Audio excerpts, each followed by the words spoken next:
In the heart of London, a strange and monumental shift was quietly unfolding. The doors of the British Museum opened, but it wasn't just another collection of relics on display. This was the dawn of a new era, when the treasures of the world would no longer be hidden behind the walls of royalty or the elite. The public was invited in. But why, after centuries of exclusive access, did museums suddenly decide to open their doors to the masses? Imagine walking through the towering stone arches, the faint echo of your footsteps bouncing off grand columns. Inside, ancient sculptures from Rome and Greece, delicate Egyptian scrolls, and treasures from the Far East, all displayed under the same roof. It's dizzying to think of the scope of it. Art, history, science, philosophy, all within reach, not just for kings and scholars, but for anyone with the curiosity to enter. But it wasn't always this way. Before the 18th century, museums were the privilege of the powerful.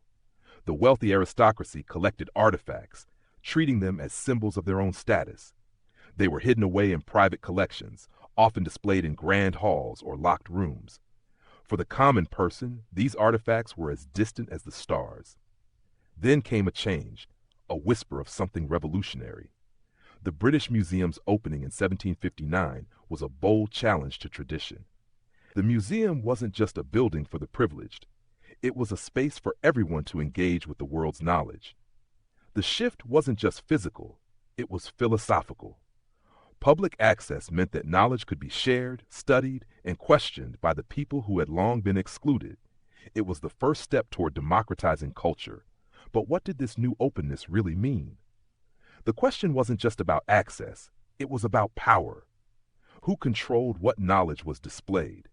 Who decided what stories were told? This is where the true tension begins to rise.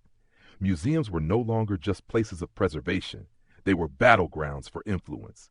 Each artifact told a story, and some stories, it seemed, were more powerful than others. As the doors opened wider, more museums followed suit, each one trying to answer the same question: how do we bring the world's history to the people while shaping their understanding of it? The answer wasn't simple, but it was clear. The British Museum had set a precedent. Museums would never be the same.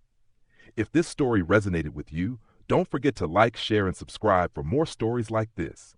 Help the channel grow, and let's keep exploring the hidden stories of history together.